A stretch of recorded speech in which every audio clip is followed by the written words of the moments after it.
जो देखो 17.7 जो है आपकी माध्यक, माध्यक में हमने सबसे पहले क्या ज्ञात करा, समांतर माध्य, उसके बाद हमने ज्ञात करा कल्पित माध्य, अब हम ज्ञात कर रहे हैं माध्यक। परीक्षा में आपसे ये जो सवाल पूछा जाएगा 6 नंबर का, तो उसमें आपको 3 चीज़ें ज्ञात करनी पड़ सकती है। क्या क्या करनी पड़ सकती है? एक तो समांतर माध्य, दूसरा है कल्पित माध्य और तीसरा है माध्यक।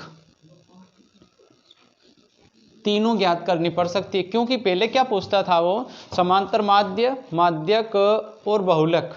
इस साल कोरोना को देखते हुए बहुलक हटा दिया, इसका मतलब हमें ये 3 पूछ सकता है। ज़रूरी नहीं है कि 3 पूछे, वो आपसे समांतर माध्य और माध्यक दोनों 3-3 नंबर का करके भी पूछ सकता है, या फिर कल्पित माध्य और माध्यक भी पूछ सकता है। कुल मिला के इस प्रश्न को 6 नंबर का पूछना।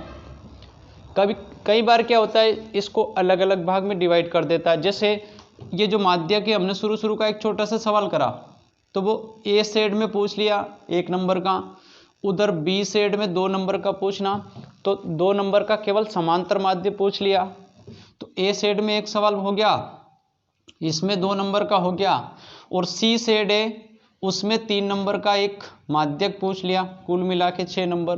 कैसे भी पूछ सकता है। मैक्सिमम ये सवाल पेपर में आता है 30वें नंबर पे, और तीनों पूछता है वो 2-2 नंबर के, ऐसे होके वो पूरा होता है। अभी हमें माध्यक ज्ञात करना बहुत इजी है। हम हर बार की तरह इसको एक खड़ी टेबल में उतार लेते हैं। सबसे पहले प्राप्तांक। प्राप्तांक यहाँ पर दे रखा आपका 20 से 30, 30 से 40, 40 से 50, 50 से 60, 60 से 70, 70 से 80। उसके बाद यहाँ पर दे रखा छात्रों की संख्या, इसको अपन मान लेंगे F। ये आपके दे रखा 6, 20, 44, 26, 3 और 1। माध्यक ज्ञात करने के लिए हम सबसे पहले ज्ञात करते हैं CF, संचयी बारंबारता। क्या ज्ञात करेंगे? CF, संचयी बारंबारता। CF ज्ञात करने के लिए क्या करेंगे, इस सब को हम एक साथ जोड़ लेंगे, यानी कि इस 6 को ऐसे कैसे यहाँ लिख दो, इस 6 में 20 जोड़ो तो ये आपके हो गए 26, 26 में फिर 44 जोड़ो तो ये हो गए 70, 70 में फिर आप 26 जोड़ो तो ये हो गए 96, उसमें 99 और फिर 100, यानी कि टोटल इसका योग कितना आ रहा? 100 आ रहा। हम इसको भी जोड़ सकते हैं, सबको जोड़ेंगे तो योग आएगा 100।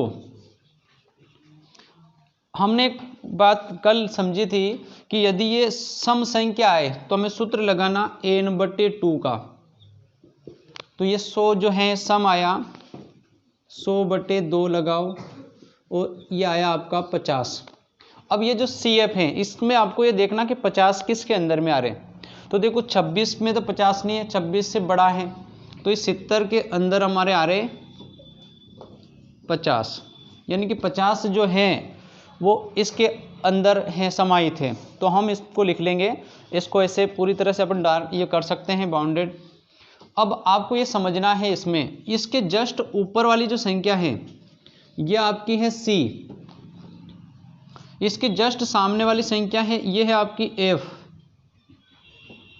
समझ में आई ना बात? सबसे पहले हमने सबको जोड़ लिया, n/2 इसमें सूत्र लगाया, ये 50 आया, 50 इसके अंदर देख लो किस में आ रहा, तो हमने देखा 50 70 में आ रहा, इसमें भी आ रहा, इसमें भी आ रहा, लेकिन सबसे छोटी पहले इसी में आ रहा, इसलिए हम इसको लेंगे। और इसके जस्ट ऊपर वाली संख्या ये CF है तो इसको हमने C मान लिया।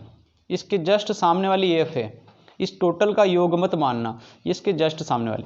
फिर यहाँ पर आपकी 2 संख्या दे रखी, एक L1 है एक L2 है, तो ये आपको L क्या माना? L1। अब देखो यहाँ पर मैं आपको लिखता हूँ L1, L1 इसके जस्ट सामने वाली संख्या, तो ये आपकी हो गई 40। उसके बाद हमें क्या करना है? H क्या करना है? इन दोनों के बीच का अंतर, तो यहाँ देख लो इन दोनों सब के बीच का अंतर 10 है, 40 से 50, ठीक है। तो इन सब के बीच का अंतर कितना है 10। ये समझ में आया होगा आपके। L1 भी समझ में आ गया, इसके जस्ट सामने वाली पहली संख्या, ये ना इधर इसको नहीं लेना आपको। तो इसके उसके बाद H, उसके बाद हमें इसमें दे रखा है F आपको ये लेना है जो इसके जस्ट सामने वाला है। तो F है आपके 44। उसके बाद आपको एक लेना है C, तो ये जो 70 आया था इसके जस्ट ऊपर वाली संख्या क्या है C, ये आपके 26। आ गई बात समझ में। अब आपको यहाँ पर n/2 ये दे ही रखा है 50, ठीक है। अब आपका जो सूत्र है L1 plus n-2 minus C/F into H, ये आपका माध्यक ज्ञात करने का सूत्र है। L plus n/2 minus C/F into H, ये काई का सूत्र है माध्यक का। तो ये आपको माध्यक ज्ञात करना है। अब देखो L1, इसमें ये जो सूत्र है ऐसी किसी संख्या जमा दो। L1 आपका 40 है तो आपने लिख दिया यहाँ पर 40, फिर प्लस, फिर कोष्टक n/2 कितना आया आपका, चाहो तो इसको लिख दो या डायरेक्ट इसको लिख दो 50। तो n/2 कितना आया 50 है ना। उसके बाद आपके यहाँ पर है माइनस लिखो, C जो है वो 26। उसके बाद है आपके F कितना था 44, तो हमने लिख दिया 44। फिर कोष्टक H दे रखा इसमें 10। यहाँ तक तो समझ में आ ही गया होगा, ठीक है। कुछ नहीं करा हमने, इस सूत्र के हिसाब से संख्या जमा दी। L यहाँ पर दे रखा था 40 लिख दिया, प्लस लिख दिया, n/2 दे रखा था 50 वो लिख दिया, माइनस C 26 था। अब इसमें पूरे में जमाने के बाद अब इसको अपन हल करते हैं। 40 प्लस, अब आपको 50 में से 26 घटाने, तो आपके बचेगा 24, बट्टे में है आपके 44, गुणित दे रखा है यहाँ पर 10।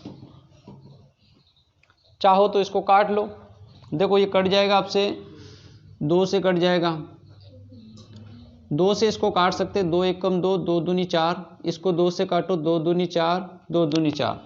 फिर आप चाहो तो 2 से फिर काट सकते हो, इसको आपने काटा 2 से, 2 छंग 12, 2 एकम 2, 2 एकम 2। उसके बाद अब आप इस दोनों का गुणा कर लो, तो आपके पास है 40 प्लस इन दोनों का गुणा करा आपने 60, और नीचे बचा आपके 11। अब 60 में आप 11 का भाग दो और जो आए उसको 40 में जोड़ना। तो इसमें हमने दिया 11 पंजे 55, तो आपने 60 में भाग दिया 11 का, 11 पंजे 55, 5 बचा, पॉइंट लगाया 0, 11 चौक 44, कितना बचा 6, फिर 55, यानी कि आपके आया 5.45। तो इस 40 में आपने जोड़ दिया 5.45, तो आपका उत्तर होगा 45.45। ये आपका क्या आया माध्यक। यहाँ तक समझ में आया होगा, आ गया समझे।